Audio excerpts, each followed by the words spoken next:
Eu não posso deixar de fechar essa série que nós fizemos durante os meses de abril e maio, usando esse livro, Bless, um livro simples, de fácil leitura. Se você não adquiriu esse livro, você ainda quer ter esse livro, me procure, eu ainda tenho algumas edições. É um livro que funciona como um manual para nos ajudar a estarmos atentos às oportunidades que nós temos para compartilhar o Evangelho com as pessoas que estão ao nosso redor. A palavra bless é uma palavra em inglês que significa abençoar. E nós queremos abençoar as pessoas que estão ao nosso redor. E a partir do acróstico formado pela letra bless, a gente aprende 5 práticas que nós podemos ter no dia a dia para amar as pessoas. E da onde saiu essas 5 práticas? Saiu da própria experiência de Jesus. Como Jesus amava as pessoas, como Jesus abençoava essas pessoas. E a partir dessa leitura, revisitando o Evangelho, nós podemos aprender 5 maneiras cotidianas que Jesus amava o próximo, amava os seus vizinhos, a partir destas 5 letras. Então, eu vou aqui trazer uma lembrança para nós. Vamos lá, ver se que funciona aqui. Opa, isso. Muito bem. E a pergunta que eu sempre lancei todos os domingos é: você conhece os seus vizinhos? Você conhece as pessoas que estão próximas a você? Curioso que eu tenho feito esse exercício semanalmente. E eu sempre incluo mais um nome. Incluo sempre mais alguém que está bem perto de mim, mas que ainda não faz parte da minha lista de oração. Nós precisamos entender que Deus nos colocou ao redor de pessoas que precisam conhecer a Jesus e que nós, muitas vezes, somos o único contato que essas pessoas podem ter com Jesus, e nós precisamos estar atentos a essas oportunidades. E a primeira coisa que eu preciso fazer é saber quem são esses meus vizinhos, quem são os meus colegas de trabalho, pessoas com as quais eu me encontro semanalmente, seja no meu emprego, seja na academia, seja nos meus encontros de rotina, diários. Existem pessoas que precisam ser amadas, que podem ser abençoadas pelo Evangelho de Jesus. A letra B, então, é a primeira letra que nós aprendemos, que fala sobre buscar primeiro em oração, que é justamente essa ideia. Sabendo o nome dessas pessoas, o que eu vou fazer? Eu vou começar a orar por elas. Eu vou começar a colocá-las num caderno de oração. Incentivo você a ter um caderno de oração, que você possa ali colocar o nome destas pessoas. E você não sabe o nome das pessoas, coloca lá o vizinho da casa 337, ou o fulano que joga comigo beach tênis na quadra do lado. Não importa, mas você começa a buscar, colocar diante do Senhor estas vidas. É a primeira maneira que você aplica, porque nós vemos isso no ministério de Jesus. Jesus, em todo tempo, no início de toda atividade, Jesus começa orando. Ele começa reservando um tempo para oração. E eu quero incentivar você a ter esse tempo devocional. Muitas vezes nós já acordamos com uma agenda lotada, já acordamos atrasados. Mas nós precisamos colocar na nossa agenda também um tempo devocional, um tempo de oração, um tempo para colocar diante do Senhor o nosso coração e o coração das pessoas que amamos. E muitas vezes eu falo dos vizinhos, mas quantas pessoas das nossas familiares nossos também hoje se encontram distante de Jesus, pessoas que muitas vezes a gente vai encontrar uma vez por ano, mas que a gente conhece, a gente sabe que elas existem, e nós podemos abençoá-las com a nossa oração. Muitas vezes a gente acha que é preciso fazer alguma coisa. Sim, é preciso fazer alguma coisa. Mas existe uma primeira coisa que nós podemos fazer, é orar. Você não ora pelos seus filhos? Você não ora pelo seu marido? Você não ora pela sua esposa? Ore também pelas pessoas com as quais você se relaciona. Pessoas difíceis com as quais temos que lidar todos os dias. E que nós podemos, de alguma maneira, entender que esse é só um primeiro passo. O segundo passo, usando a letra L, é lendo o outro com a escuta. E qual é a grande ideia? Qualquer relacionamento começa escutando as palavras e a vida de alguém. Muitas vezes nós, na ansiedade de querer falar sobre a nossa esperança, da nossa fé, nós começamos a falar sem antes escutar. E existe um princípio de cuidado, um princípio de acolhimento, que eu primeiro espero as pessoas exporem as suas ideias, expor os seus problemas, e às vezes eu tenho essa oportunidade de deixar as pessoas falar, porque é uma maneira de eu também conhecer aquilo que de alguma maneira as incomoda. Às vezes eu acho que eu sei o que elas precisam, e na verdade eu ainda nem as ouvi. Eu ainda nem sei o que exatamente aflige o coração delas. E quando às vezes eu tenho uma oportunidade com o meu vizinho, eu encontro com ele e a gente começa aquela conversa falando sobre vai chover hoje, não vai chover, espera mais um pouco para jogar água na grama, porque pode ser que a chuva venha. E aí, volta e meia, você pesca alguma informação da vida cotidiana, de uma situação que essa pessoa está vivendo, um parente que está passando por um momento difícil, que você pode dizer, eu vou orar pelo seu pai, eu vou orar pela sua família, e você vai perceber como essas pessoas, elas se surpreenderão com esse cuidado e essa atenção. Então, é muito importante nós ouvirmos ao que as pessoas têm para dizer. A letra E vai nos falar que existe uma outra maneira cotidiana que podemos abençoar as pessoas, que é convidando-as para uma refeição, encontrando outra mesa, trazendo as pessoas para ambientes da nossa casa, ou se não na nossa casa, convidando-os para tomar um café. Mas o fato é que às vezes a gente que vive o Evangelho, nós às vezes não percebemos o quanto nós somos abençoados. Como muitas vezes o Espírito Santo está presente em nossas vidas e ao nosso redor. Quando a gente traz alguém para o nosso ambiente, essas pessoas que vivem as suas vidas longe de Deus, elas experimentam até ambientes de paz. Eu tenho relatos de pessoas que falam assim, como é bom vir até a sua casa, como é bom passar um tempo aqui, eu me sinto tão em paz. Por quê? Porque tem algo espiritual por trás. Pessoas que vivem por conta própria, elas estão cercadas de trevas, mas quando você traz para a sua casa, onde reina a luz, essas pessoas têm a oportunidade também de ter um tempo de paz e podem, muitas vezes, até acalmar o coração. E não tem nada melhor do que fazer isso, convidando uma pessoa para uma refeição, para estar com você. Então, muitas vezes, a gente fica esperando ser convidado, mas não espere ser convidado, convide. Faça um convite. Eu sei que muitos de nós, homens, não vamos saber fazer nada na cozinha, mas a gente pode ir até algum lugar, pagar um café, vamos tomar um café, vamos comer alguma comida, um bom hambúrguer, né? O homem sabe onde tem boa comida, ele pode perguntar, né? As esposas ficam bravas pra caramba com eles, mas eles sabem aonde podem comer uma boa comida, e é importante que a gente perceba isso. E Jesus fazia isso. Jesus até tinha um apelido de ser amigo dos glutões, dos pecadores. Ele sempre convidava, como ele convidou o próprio Mateus, Zaqueu, para sentar com ele à mesa, porque é quando nós sentamos à mesa que nós também temos esse ambiente para conversar sobre o nosso coração. A letra S fala então que se eu oro pela pessoa, se eu escuto o que ela tem para me dizer, se eu a recebo na minha casa, eu acolho, eu sento com ela à mesa, é muito provável que eu já saiba o que eu posso fazer por ela.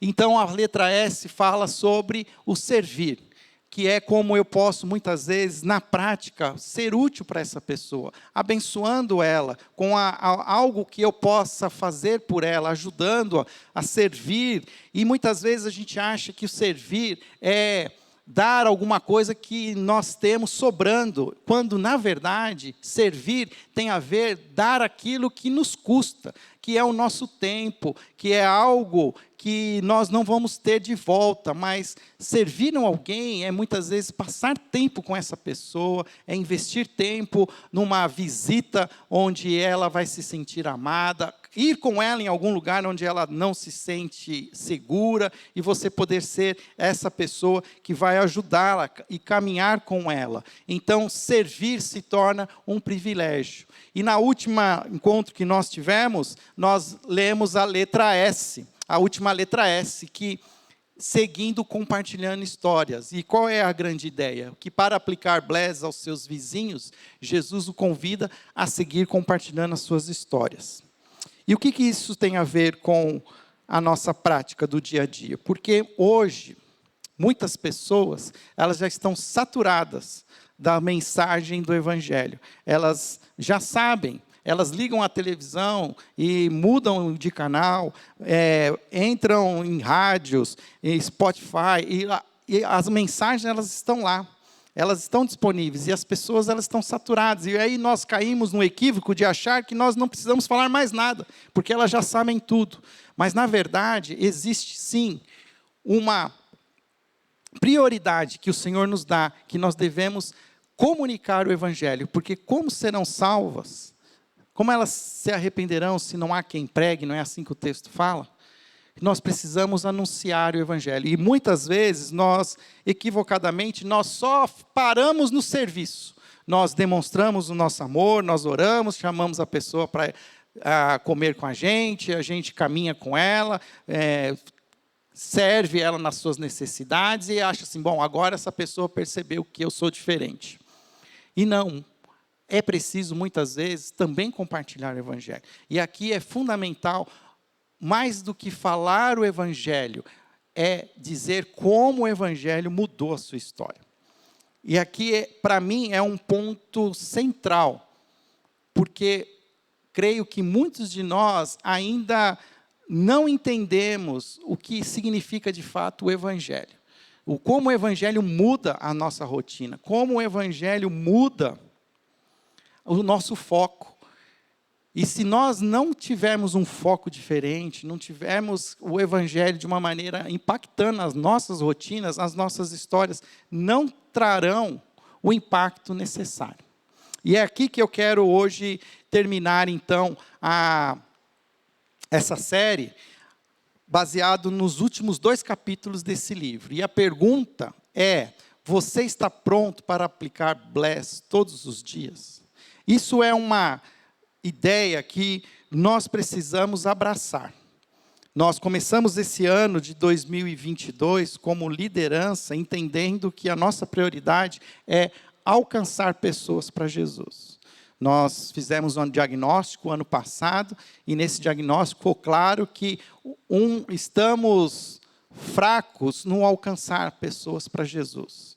Seja porque estamos ocupados demais, seja porque estamos, talvez, usando estratégias diferentes. O fato é que é nítido que a nossa igreja hoje, eu não lembro de ter muitas pessoas assim que você conhece que aceitaram a Cristo nos últimos meses. O que nós temos muitas vezes é um crescimento natural, os nossos filhos vão crescendo, vão se batizando, pessoas mudam de cidade, vêm para a nossa igreja e vão se tornando membros, mas quem são as últimas pessoas que você trouxe para Jesus? Não estou dizendo que trouxe para a igreja, mas quem são as pessoas com as quais você já compartilhou o Evangelho? Isso é algo que a gente sabe que é necessário fazer, mas a gente deixa isso como um espaço na nossa agenda, caso a gente tenha tempo. E, na verdade, eu preciso, hoje, entender que, através dessa prática simples do Bless, eu posso, no mínimo, começar a orar por essas pessoas. Como você aplica Bless todos os dias? No mínimo, é orando todos os dias pelas pessoas. Se você já fizer esse primeiro passo, você já está aplicando o Bless. O desafio é passar da oração para a ação. É permitir-se se tornar alguém disponível e sensível para as oportunidades que Deus abre. Quando você começa a orar, você começa também a estar atento àquilo que Deus tem para fazer. O problema é que a gente tem medo, a gente não tem coragem de fazer as orações perigosas que Deus deseja que façamos. Já ensinei a uma oração perigosa que eu quero que nós façamos todos os dias, ó Senhor, o que queres tu de mim? Já pensou em fazer essa oração todos os dias? O que acontece? Todos os dias a gente faz uma oração pedindo a Deus tudo o que a gente quer. Mas você já pensou em começar a fazer uma oração? Ó Senhor, o que queres tu de mim hoje? Hoje eu tenho esse encontro, eu tenho esse compromisso, tenho essa reunião, eu tenho que entregar isso, eu tenho que vender aquilo, eu tenho que fazer. E tudo nessa minha agenda, Senhor, como eu posso ser um instrumento teu? Começa a mudar a nossa mente, as nossas expectativas. Nós começamos a ter um jeito diferente de viver a vida. E o que acontece é que amanhã há um grande perigo da gente voltar a ter a mesma vida que a gente tem vivido todos os dias. E nós não podemos cair nessa armadilha. O livro, ele traz um exemplo que, segundo o autor, eu estou tentando entender se isso é válido ou não, mas eu estou sendo fiel ao autor do livro. O autor do livro diz que existem pelo menos 2 tipos de pessoas. Existem as pessoas que sempre têm algo para fazer, e existem as pessoas que buscam não ter o que fazer. O que significa isso? Que as primeiras pessoas são as trabalhadoras e as de baixo são as vagabundas? Não. Significa o seguinte, que estudando a personalidade das pessoas, existem aquelas que estão sempre com a agenda cheia. Mesmo quando elas terminam de fazer aquilo que era prioridade, elas são incapazes de sentar e ficar parada. Elas sempre percebem que existe alguma outra coisa para fazer. Elas não conseguem ficar de boa. Toda hora elas acham algo, elas lembram, preciso fazer isso, levanta. Hoje de manhã eu achei que eu ia apanhar de vassoura da minha esposa. Eu saí do banheiro e ela estava com a vassoura no alto, assim. Eu falei, gente, o que eu fiz de errado? Acabei de acordar. Mas a minha esposa estava limpando a teia de aranha que tinha no teto. Aí eu falei para ela, Daniela, você não pode acordar e tomar café, sentar comigo. Depois você tira as teias de aranha do teto? Não, porque ela é uma dessas pessoas que sempre tem algo para fazer. Enquanto eu estou lá fazendo café, cortando a frutinha, ela está lá já colocando a máquina para lavar. Ela quer ganhar tempo. Ela sempre tem, se tem alguma brecha, ela põe alguma coisa para fazer. Isso não significa que ela está errada, que ela está certa, é um jeito. E o que é a pessoa que buscam não ter o que fazer? Na verdade, não são pessoas que são folgadas. Na verdade, elas fazem tudo que elas precisam fazer. Elas entregam direitinho. Elas deixam tudo que foi combinado entregue. Mas elas forçam a agenda para que elas fiquem, então, tendo aquilo que alguns falam, não quero fazer nada. Pessoas assim, geralmente, são aquelas que trabalham e querem sair de férias para não fazer nada. São pessoas que têm as suas rotinas, cumprem com os seus compromissos, mas elas estão sempre com aquela coisa na cabeça. Primeiro a obrigação, depois a diversão. Mas se a diversão puder chegar mais cedo, amém. Essas são 2 tipos de pessoas. Em qual você se enquadra? Eu começo a olhar e começo a achar que eu sou essa que gosta de buscar, fazer tudo que pode para parar na caixinha do nada. O duro é quando você casa com alguém que sempre tem alguma coisa para fazer. Não funciona muito bem esse não fazer nada. Sempre sobra alguma coisa para fazer. Mas a vida segue.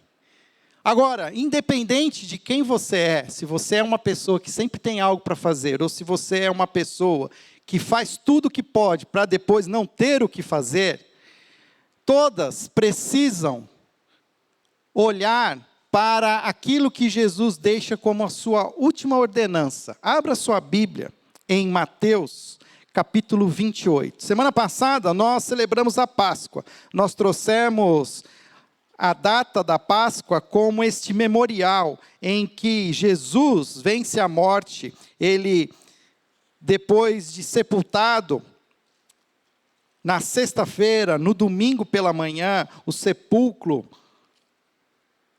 é então aberto e Jesus não se encontra mais lá. Por quê? Porque Jesus ressuscitou.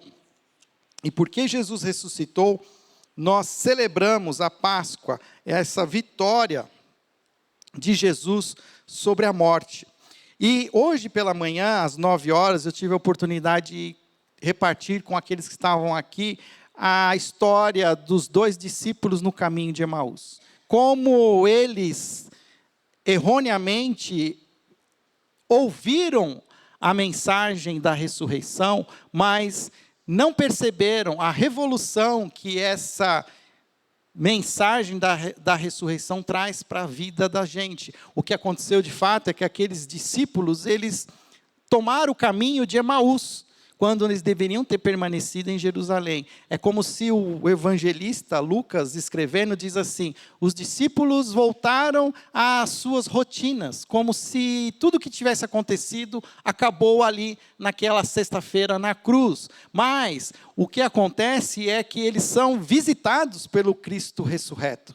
Eles conversam com Jesus e sem ainda identificar Jesus, mas o coração deles vai sendo aquecido a tal ponto que quando eles sentam com Jesus, repartem o pão com Jesus, os olhos desses discípulos se abrem, eles despertam, e eles dizem: verdadeiramente Cristo está vivo, Ele estava aqui entre nós. E a história conta, até o relato, se você entender bem, diz que quando eles estão terminando de chegar em Emaús, já é tarde da noite, e eles até falam para Jesus, sem saber que é Jesus ainda: fica com a gente, já é tarde. Mas depois de terem o coração aquecidos e terem a experiência de estarem na presença do Cristo vivo, eles não ficam em Emaús, eles rapidamente voltam para Jerusalém. Mas não estava tarde, não era já perigoso sair à noite, mas eles estavam tão animados com esta notícia de que Jesus estava vivo, que eles não vão mais, eles não são capazes de ficar no mesmo lugar. Eles precisam voltar para Jerusalém. E é isso que eu creio que a gente precisa entender aqui.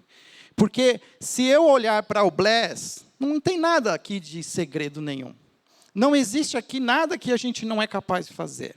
Mas o que vai me motivar a criar hábitos diários que vão abençoar as pessoas que estão ao meu redor, é eu entender que Jesus ressuscitou e que Ele deseja de mim algo que precisa estar incluso na minha agenda. Ou seja, leia então comigo Mateus capítulo 28, eu quero ler a partir do verso 16, diz assim: então os 11 discípulos partiram para Galiléia e foram ao monte que Jesus havia indicado. Quando viram, o adoraram, alguns deles, porém, duvidaram. Jesus se aproximou deles e disse: toda autoridade no céu e na terra me foi dada, portanto, vão e façam discípulos de todas as nações, batizando-os em nome do Pai, do Filho e do Espírito Santo. Ensinem esses novos discípulos a obedecerem todas as ordens que eu lhes dei. Lembre-se disto, estou sempre com vocês, até o fim dos tempos. Nós conhecemos esse texto como a grande comissão. E basicamente, o que esse texto diz é que Jesus deixa uma ordem. E ele começa dizendo: foi-me dado toda a autoridade no céu e na terra. Portanto, vão e façam discípulos. Aqui é importante você parar para pensar que Jesus não é mais aquele Galileu, homem, mas agora é o Filho de Deus, ressurreto, glorificado, que até foi difícil para alguns reconhecerem. Um Jesus de carne e osso, porque o texto que você lê em Lucas diz: olha, toque em mim, não sou eu de carne e osso? Eu sou, ele repete, ou seja, ele tem um corpo físico, um corpo humano, mas um corpo glorificado, um corpo agora eterno. E ele diz: sobre mim foi dado todo o poder e toda a autoridade. Portanto, vão e façam discípulos. Você pensa uma coisa, na competência de quem está pedindo para que você faça algo. Você é um empregado e você tem o seu chefe. Se o seu chefe pede para você fazer alguma coisa, você tem uma escolha: fazer ou não fazer. Alguns fazem procrastinando, espera um pouco, enrola, mas faz. Por quê? Porque o chefe pediu para fazer. E por quê? Porque se não fizer, o chefe vai cobrar. E se você não fizer e o chefe cobrar, né? Se é lá o caso lá da minha esposa, que ela anota na carteira de trabalho lá, dá advertência. Eu não teria coragem de fazer isso, mas ela faz. Ela dá advertência. Agora pensa num ser supremo, cósmico, acima de todos os deuses. Jesus, supremo. Rei dos reis, Senhor dos senhores. Ele traz uma ordem. Vão e façam discípulos. Qual deve ser a minha atitude? Eu tenho que obedecer. Percebe que Jesus não está nos dando uma sugestão? Olha, a partir de agora, quando vocês tiverem um tempinho, lê um livro chamado Bless. Lá tem 5 maneiras diferentes como vocês podem abençoar as pessoas. Mas quando vocês tiverem um tempo, tá? Espera baixar o preço. O pastor lá tem 10 livros ainda sobrando. Eu ouvi dizer que ele vai vender por um preço mais barato. Espera ele vender por um preço mais barato. Aí vocês compram o livro. Aí vocês leem. Aí quando você tiver um tempo, pensa sobre isso. A gente já ouviu tanto esse texto que ele se torna algo parece que normal, mas é a última ordem que Jesus deixou para os seus discípulos antes de ascender aos céus. Existe algo especial naquilo que se fala por último. Quem aqui já teve a oportunidade de viver ao lado da pessoa que amava até os últimos momentos de vida dessa pessoa? A pessoa que está partindo, ela sempre tem algo muito importante para dizer. Verdade ou mentira? E quem está ao lado quer ouvir, porque quer guardar aquilo no coração. Não quer esquecer, mas quer levar aquilo para a vida toda. O que Jesus está fazendo é exatamente isso. Ele está deixando algo que nós precisamos guardar no nosso coração. Precisa ser relembrado todos os dias. Precisamos revisitar. Precisamos olhar e avaliar se nós estamos fazendo aquilo que Deus deseja que seja feito, que Jesus pediu que seja feito. Porque ele fala exatamente isso. E ele fala, olha, não vai lá e converta as pessoas. Fale do Evangelho, peça para elas levantarem a mão, aceitarem a Jesus.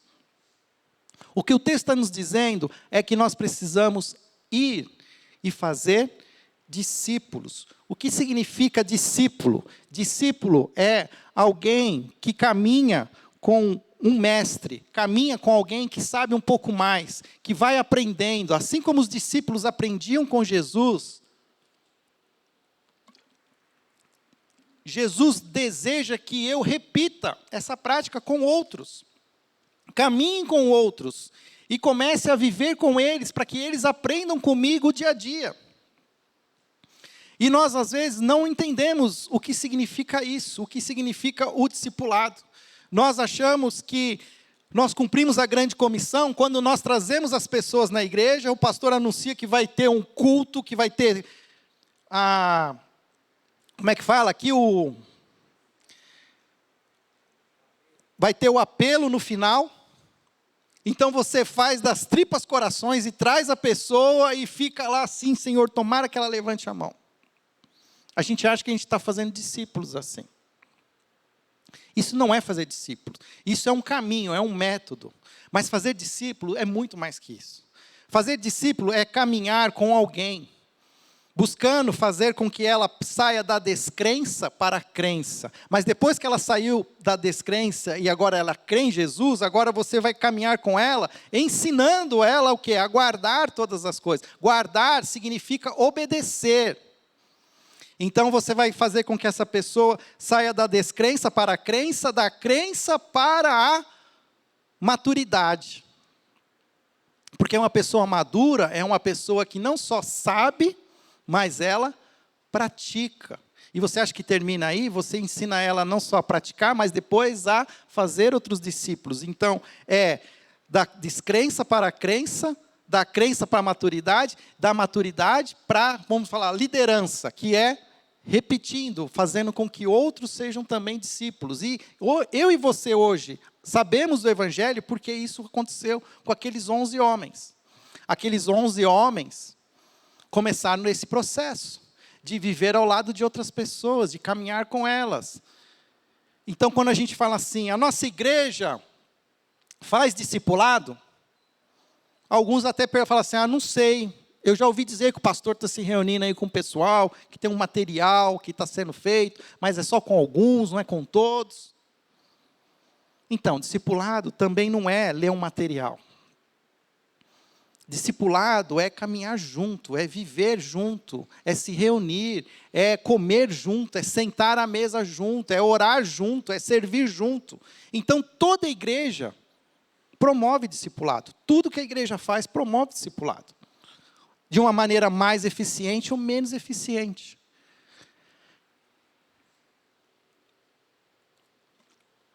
Como é que eu me torno mais eficiente? Entendendo, adquirindo habilidades. O Bless vai ajudar a gente nessas habilidades.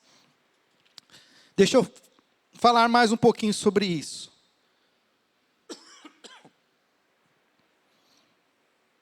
Se Jesus tem todo o poder e autoridade, então, não tem como você recusar essa ordem.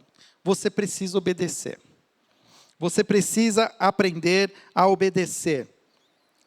Por quê? Porque você não ora pedindo, Senhor, qual é a sua vontade? A vontade do Senhor é, vão e façam discípulos de todas as nações, batizando-os em nome do Pai, do Filho e do Espírito Santo, ensinando esses novos discípulos a obedecerem todas as ordens que eu lhes dei. E olha que legal como ele termina. E lembre-se, eu estou sempre com vocês, até o fim dos tempos. O que significa isso? Significa que o que Jesus quer que você faça, Ele está disposto a fazer com você. Se você for e fazer discípulos, eu vou com você. Agora, se você quiser fazer qualquer outra coisa, não necessariamente eu vou fazer com você. Eu já contei essa história uma vez, mas eu quero repeti-la porque ela se encaixa. Uma vez eu conversando com um casal de noivos, o noivo falou que não queria mais ficar noivo da menina, ele não ia casar mais. E falou, mas por que você não quer mais casar? Não, porque ela não entende o meu trabalho. Ela não sabe que o meu trabalho é importante, que Deus está me abençoando no meu trabalho. Por que Deus está te abençoando? Não, porque eu já fui promovido, já ganhei aumento, eu não sei o quê, só que isso foi produzindo cada vez mais o tempo dele no trabalho. E assim, a noiva começou a falar assim, eu estou casando com um workaholic, não vai estar em casa em nenhum momento. E aí eu tive que falar para ele assim, olha, cuidado, porque o que você está fazendo é algo que tem a ver com a sua competência humana, você está sendo reconhecido pelos seus méritos, pelas suas competências, mas isso não significa que Deus está te abençoando. Deus quer te abençoar quando você está junto com a pessoa que você ama, com quem você vai repartir a sua vida. E você está dizendo que o seu emprego é mais importante que o seu casamento. E às vezes a gente coloca algumas coisas sendo mais importantes do que aquilo que Deus deseja que seja abençoar as pessoas. O que você está fazendo hoje que é mais importante do que abençoar as pessoas, do que é repartir o amor dele com as pessoas. Talvez você ache que você está sendo um cara de sucesso, uma mulher bem-sucedida. Mas o que você está construindo não vai para a eternidade.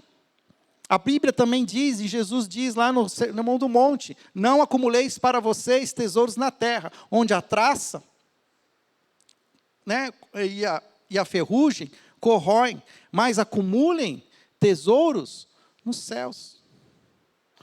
E eu não vejo outra coisa indo para o céu, a não ser as vidas das pessoas com as quais nós abençoamos e discipulamos. Poder encontrar as pessoas com as quais eu tive a oportunidade de orar, encontrar com as pessoas que eu tive a oportunidade de sentar à mesa, encontrar com as pessoas com as quais eu tive a oportunidade de servir, encontrar com as pessoas com as quais eu tive a oportunidade de compartilhar a minha história. Porque o que nós precisamos entender é que nós fazemos parte de um processo do discipulado que não envolve o meu processo ser completo, mas eu participo de um processo, onde eu planto uma semente, e essa semente eu não sei quando ela vai brotar, talvez o outro vai colher. Não era assim que Paulo mesmo disse? Eu plantei, fulano regou.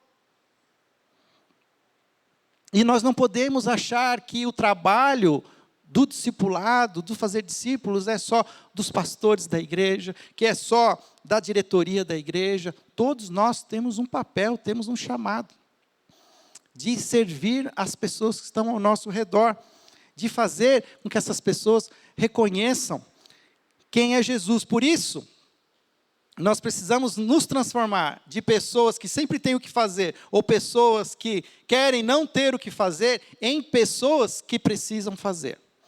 Não importa se você é alguém que sempre quer fazer alguma coisa, você precisa entender que você precisa fazer discípulos. E você é alguém que quer ter um tempo livre e parar para não fazer nada, você, antes de querer não fazer nada, você precisa entender que você também precisa fazer discípulos. E isso muda a agenda da gente. Isso muda a maneira como a gente lida com o nosso dia a dia. Se eu coloco isso como uma prioridade, como uma regra de ouro que eu preciso obedecer, isso muda a minha agenda a partir de amanhã, para não falar de hoje.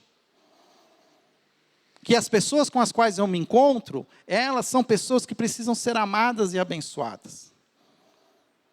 E não importa se eu estou num momento de agenda livre, que eu não tenho nada para fazer.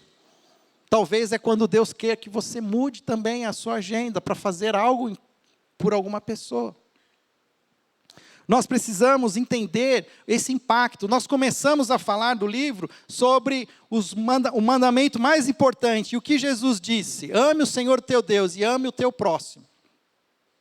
Quem ama a Deus de todo o coração e ama ao próximo como a si mesmo, então, parte para a ação. Ele vai e faz discípulos. Faz sentido? Porque amor, que é amor, ele precisa ser expressado. Amor não é algo que eu sinto e guardo no meu coração. Quando eu amo alguém, eu me expresso. Quem já leu as 5 linguagens do amor, sabe o que eu estou falando. O amor, ele é expresso.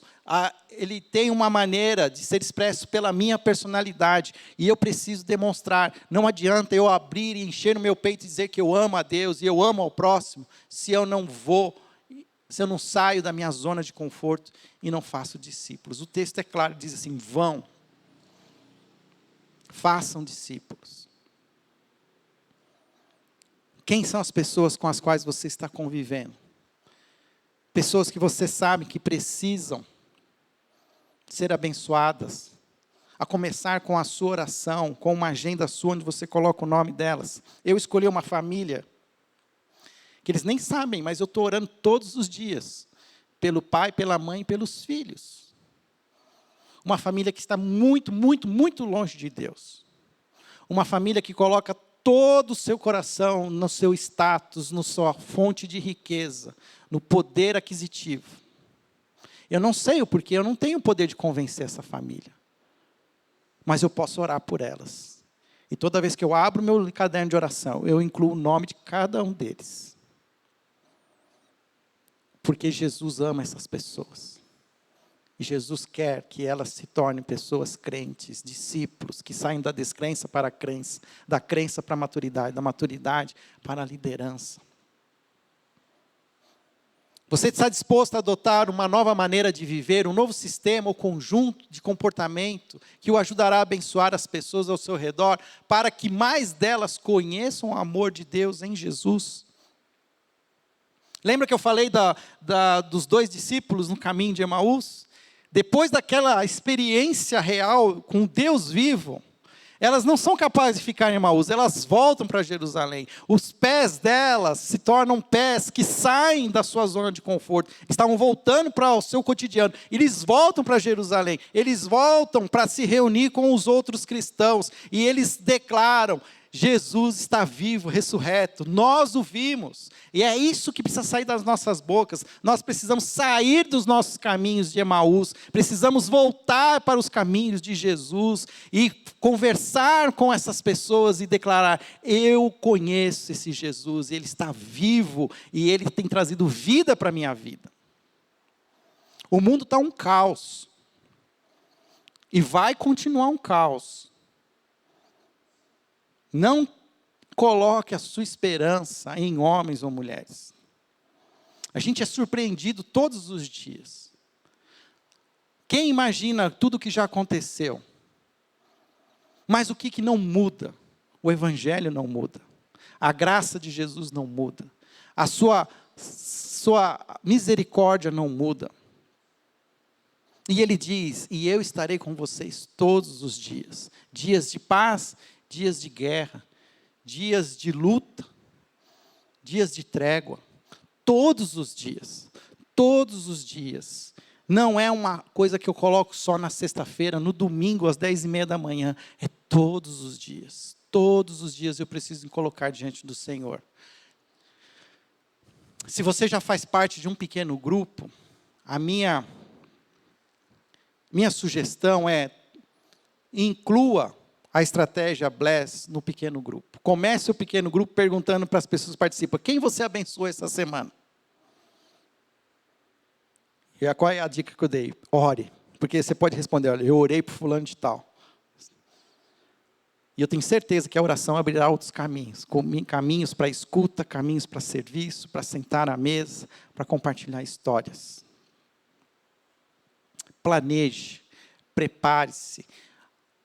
Vislumbre os lugares onde você vai estar. Lembre-se das pessoas, faça uma lista. Olha, gente, eu estava brincando com os meus filhos, falando assim: acabou a moleza, hein? Essa semana agora é sem feriado, hein? É direto, hein? Segunda a sexta, sem parar. Eu tenho certeza que você já sabe o que vai acontecer essa semana, quais são os seus desafios, quais são as demandas que estão esperando por você. Mas existe uma ordem acima de todas as ordens, a ordem acima do seu chefe, da sua mulher, do seu marido, dos seus filhos, seja quem você presta conta. Se você é um filho de Deus, salvo em Cristo Jesus, nós prestamos contas a Jesus, o Filho de Deus. E Ele nos deu uma ordem: vá e faça discípulos. A gente vai voltar a falar sobre isso. Esse é o mês de abril, nós vamos entrar no mês de maio. Maio é o mês da família, nós vamos nos concentrar em trazer mensagens que vão abordar os temas relacionados à família, mas em junho nós vamos continuar falando em alcançar pessoas, em continuar incentivando você a se tornar alguém efetivo numa vida prática, de compartilhar a sua fé através da sua oração, do seu serviço. Nós queremos que você se torne alguém cada dia mais parecido com Jesus e não perca oportunidades. Eu sei, se você fizer aí um breve inventário, quantas oportunidades você já perdeu? De pessoas que talvez você nunca mais vai encontrar, mas se um gesto que você tinha feito diferente, você já teria feito algo para abençoar e abrir o coração dessa pessoa para Jesus. Quantos mais dias, horas, nós vamos desperdiçar? Comece com uma lista com os nomes dos seus vizinhos. Interceda diariamente pela vida de cada um deles. E eu tenho certeza que o Senhor vai abrir as portas. E nós vamos aqui ainda ouvir aquilo que o Senhor está fazendo. Junte as pessoas, comece a orar com elas. Eu não conheço ninguém que nega uma oração. Todas elas estarão disponíveis para serem abençoadas. Feche seus olhos, nós vamos orar. Senhor, nós estamos fechando aqui, Pai, uma série onde entendemos um pouco mais de maneira prática como abençoar as pessoas que estão ao nosso redor. Como criar pontes para compartilhar com elas as nossas histórias. Caminhar com essas pessoas, Senhor, com um objetivo claro, de torná-las discípulas de Jesus. Cada um de nós tem uma rotina. Cada um de nós tem uma série de compromissos e obrigações. Mas nós temos uma obrigação acima de todas, que é com o Senhor Jesus. E nós queremos te obedecer, queremos cumprir essa obrigação. Eu não sei como fazer isso, mas o Senhor sabe. Eu não posso fazer isso, mas o Senhor vai comigo, o Senhor diz que caminhará comigo todos os dias. Por isso, me ajuda, ó Pai. Eu quero ser um instrumento seu, eu quero ser um sinal do teu reino. Eu quero poder abençoar as pessoas que estão ao meu redor, meus vizinhos, meus colegas de trabalho, meus familiares. Essa é a minha oração, em nome de Jesus. Amém.